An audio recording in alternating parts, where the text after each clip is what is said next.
Hello दोस्तों, एक बार फिर से आपका स्वागत है लकी कॉन यूट्यूब चैनल पर। दोस्तों, पिछले वीडियोस में जो हमने संविधान की सीरीज शुरू की है, उस सीरीज में हमने संविधान का सामान्य परिचय, संविधान का भाग 1 और संविधान का भाग 2 जान लिए हैं। अब आगे हम संविधान के भाग 3 जानने की कोशिश करेंगे।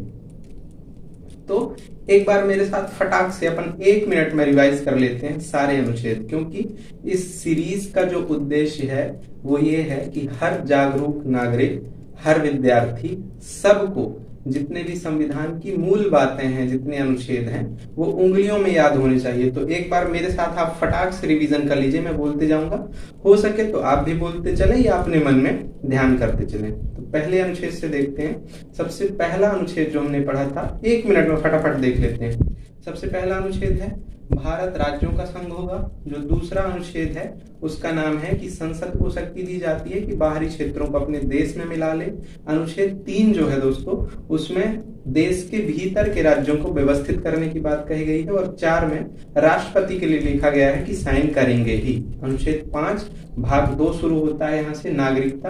अनुच्छेद 5 में प्रारंभ से नागरिकता देने की बात है। अनुच्छेद 6 आपको यदि याद होगा तो जो लोग पाकिस्तान में रह रहे हैं, भारत आना चाह रहे थे उस समय, उनके लिए नागरिकता का प्रावधान था। अनुच्छेद 7 जो लोग भारत से पाकिस्तान चले गए थे और फिर से भारत आना चाहते थे, उनका उपबंध है। अनुच्छेद 8 हमने विस्तृत चर्चा की है, विदेश जाने की अनुमति देता है अनुच्छेद 8, और इस पर अभी एक वीडियो भी आप लोग देख चुके होंगे। अनुच्छेद 9 की यदि बात करें, अनुच्छेद 9 कहता है कि यदि आप विदेश में जाके वहां की नागरिकता ले लेते हैं तो भारत की नागरिकता स्वतः समाप्त हो जाएगी। अनुच्छेद 10 बात करता है आपकी नागरिकता की सुरक्षा करने के लिए। अनुच्छेद 11 में लिखा है कि आपकी नागरिकता में यदि भविष्य में कभी संशोधन करना हुआ, जैसे NRC, CEA, ये सारी चीजें हम आगे डिस्कस करेंगे, लेकिन फिलहाल हमें मूल बातें जानना है तो सिर्फ हमें इतना ही पढ़ेंगे। तो यहाँ तक हमने भाग 1, भाग 2, अनुच्छेद 1 से 11 तक देख लिया है। चलिए आज का वीडियो, यहाँ से आज हम भाग 3 के बारे में बात करेंगे। दोस्तों, भाग 3 में आप देख पा रहे होंगे मौलिक अधिकारों का जिक्र किया गया है संविधान में। अब मौलिक अधिकार होते क्या हैं? तो ऐसे अधिकार जिन अधिकारों को हमें या सभी नागरिकों को दिए गए हैं, जिनमें आर्थिक कोई विशेष उपबंध नहीं है, जो नॉर्मली मिल सकते हैं। जैसे समानता का अधिकार, इसमें सरकार के बहुत पैसे खर्च नहीं होते हैं। समानता का अधिकार है, धार्मिक स्वतंत्रता का अधिकार है, आप पूजा पाठ कर सकते हैं, मंदिर, मस्जिद, गुरुद्वारे, चर्च कहीं भी जा सकते हैं। तो ऐसे अधिकार जो आपको जन्म से ही भारत का नागरिक होने के कारण मिलते हैं, मौलिक अधिकार कहलाते हैं दोस्तों। तो एक एक करके देखते हैं। वैसे अनुच्छेद 12 से प्रारंभ होकर अनुच्छेद 35 तक चलते हैं ये मौलिक अधिकार।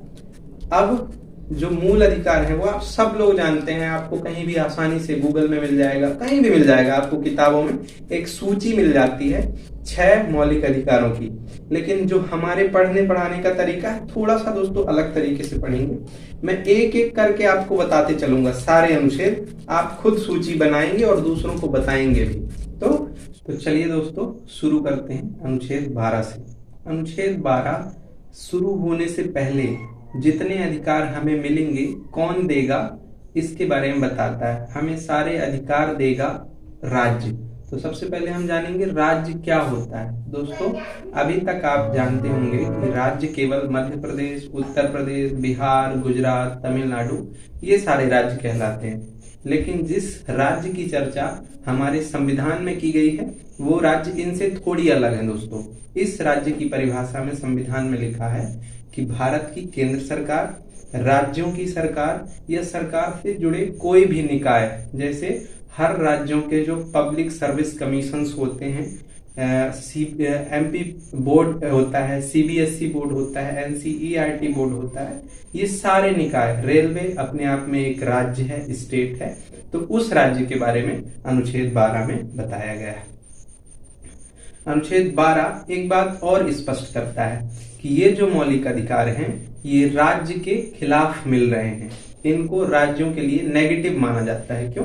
क्योंकि ये सामान्य जो नागरिक हैं, जो नॉर्मल लोग हैं, उनके लिए पॉजिटिव होते हैं। अब देखते हैं अनुच्छेद 13। अनुच्छेद 13 में लिखा है दोस्तों, युक्तियुक्त निर्बंधन। हमारे संविधान में कुछ कानून हैं जो 1935 के कानून से लिए गए हैं, हमने इसके बारे में पहले बात की थी। और कुछ ऐसे कानून हैं जो हो सकता है नागरिकों के मौलिक अधिकार के खिलाफ हो, तो अनुच्छेद 13 में लिख दिया गया है कि ऐसे नियम, ऐसे कानून जो मौलिक अधिकारों में बाधा डालते हैं या उन्हें खत्म करने की कोशिश करते हैं, तो या तो संपूर्ण समाप्त हो जाएंगे या केवल उस सीमा तक समाप्त होंगे जहां तक मौलिक अधिकार का हनन हो रहा है। तो अनुच्छेद 12 में राज्य की परिभाषा और अनुच्छेद 13 में युक्त निर्बंधन, ये दो प्रकार का होता है, एक आच्छादन और एक संपूर्ण। डिटेल है, डिटेल हम बाद में देखेंगे। अभी फिलहाल के लिए एक बेसिक समझ जो बन रही है वो मेरे ख्याल से कंप्लीट हो गई होगी। अनुच्छेद 13 यहाँ पे समाप्त होता है। अब हम बात करेंगे जो मौलिक अधिकार 6 हैं उनकी। सबसे पहला मौलिक अधिकार है समानता का अधिकार।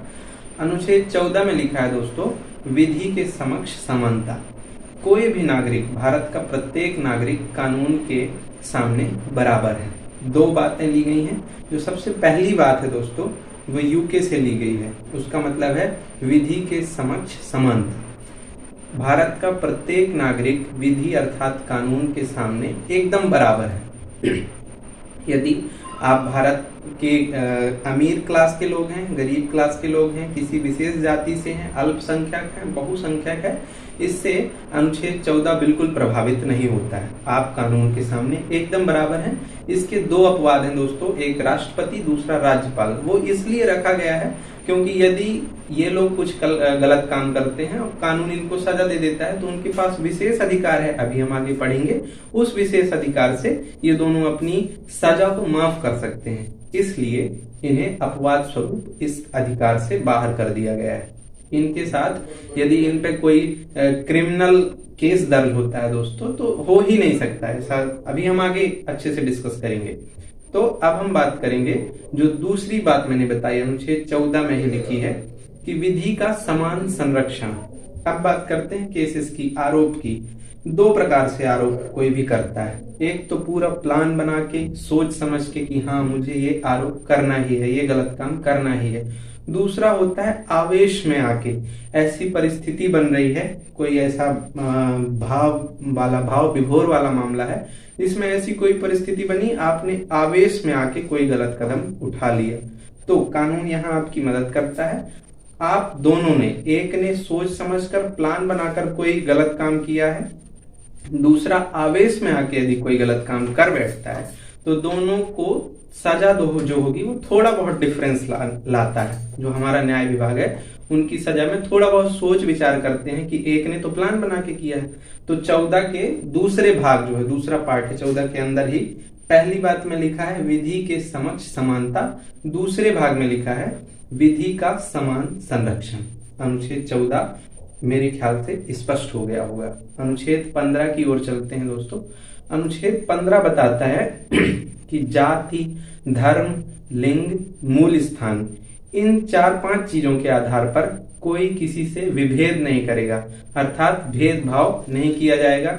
जैसे आप लोग देखते होंगे, आप गवर्नमेंट स्कूल में जाइए या प्राइवेट स्कूल में जाइए, आपसे इस आधार पर भेदभाव नहीं किया जाएगा कि आप किस जाति के हैं, किस धर्म के हैं, आपका जन्म किस स्थान पर हुआ है या लिंग आपका क्या है। तो अनुच्छेद 15 आपसे लिंग, जाति, धर्म, मूल वंश के आधार पर भेदभाव करने से मना करता है। अब हम बात करेंगे अनुच्छेद 16 की। अनुच्छेद 16 दोस्तों लोक अभियोजन में समानता की बात करता है।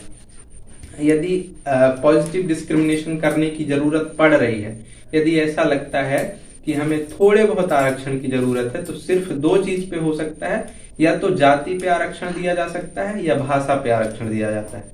बाकी अनुच्छेद 16 एक बार फिर से समझिए। अनुच्छेद 16 कोशिश करता है कि जन्म, मूल स्थान, जाति के आधार पर लोक अभियोजन।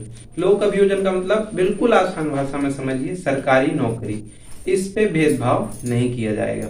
तो अनुच्छेद 16 अभी आप लोगों ने सुना होगा EWS का कॉन्सेप्ट या आरक्षण का जो बहुत बड़ा कॉन्सेप्ट आप लोग सुनते हैं, वो सारा रिलेटेड है अनुच्छेद 15 और 16 से। अपने आप में बहुत सेंसिटिव कॉन्सेप्ट है, इसको किसी अगले वीडियो में हम बहुत विस्तार से समझेंगे, किसी निष्कर्ष पर आप लोग खुद पहुंचेंगे कि ये गलत है कि सही है कि ठीक है। तो अनुच्छेद 16 भी हमने जान लिया। अब हम बात करते हैं अनुच्छेद 17 की। अनुच्छेद 17 का शीर्षक लिखा है अस्पृश्यता का अंत। दोस्तों, हम 15 और 16 में जान चुके हैं कि इस देश का प्रत्येक नागरिक बराबर है, किसी से आप भेदभाव नहीं कर सकते। तो जो एक लंबे समय से अस्पृश्यता की प्रथा चली आ रही थी, उसका अंत करने के लिए कई बार कुछ विशेष जाति समुदाय के लोग को कुछ विशेष जाति समुदाय के लोग छूते नहीं थे या कोई और घृणा जैसा भाव रखते थे। इस भाव को मिटाने के लिए, खत्म करने के लिए अस्पृश्यता का अंत अनुच्छेद ऐसे लोगों की मदद करता है। और अब तो ये कानूनी अपराध भी है ऐसा करना। तो अनुच्छेद 17 हमने जाना। अब हम बात करेंगे अनुच्छेद 18 की। दोस्तों, अनुच्छेद 18 में लिखा है उपाधियों का अंत। पहले आपने सुना होगा जो राजा महाराजा वगैरह होते थे, यदि कोई जमींदार है तो बड़ा सारा नाम के आगे पीछे जोड़ लेते थे, ठाकुर, चौधरी, महाराजा, धीराज, इस टाइप का, चक्रवर्ती, विक्रमादित्य। अब ऐसा नहीं है। आप अनुच्छेद 18 यदि पढ़ेंगे तो अब आप ऐसा नहीं कर सकते। अब आप सिर्फ आर्मी के कुछ उपाधियां रख सकते हैं, या आप शिक्षा से जो अर्जित किए हों, जैसे आप डॉक्टर अपने सामने लगा सकते हैं, प्रोफेसर लगा सकते हैं, इंजीनियर लगा सकते हैं, या फिर आपको सेना से कोई उपाधि मिली हो, कर्नल, मेजर, ये सारी उपाधियां अब आप लगा सकते हैं। तो जो हमने अनुच्छेद 14 से शुरू किया था समानता का अधिकार, वो अनुच्छेद 18 पे आके खत्म होता है। समानता के अधिकार के भीतर चार अनुच्छेद 14, 15, 16, 17 और 18, ये 5 अनुच्छेद हम जानेंगे कि अनुच्छेद समानता के अधिकार में कैसे महत्वपूर्ण है। अब अगले वीडियो में हम चर्चा करेंगे स्वतंत्रता के अधिकार के बारे में। सब लोग पढ़ते पढ़ाते कैसे हैं, जो 6 मौलिक अधिकार हैं वो एक साथ लिख के सब में थोड़ा थोड़ा बता देते हैं। तो हमें याद तो रहते हैं 6 मौलिक अधिकार, लेकिन हमें याद कैसे करना है, हमें जानना कैसे, उंगलियों में सारे अनुच्छेद और क्रम से कि यहीं क्यों रखे गए, यहीं इनकी व्यवस्था क्यों बनी। तो ये सारी बातें इसी क्रम में हम समझेंगे। अगले वीडियो में स्वतंत्रता के अधिकार से शुरू करेंगे।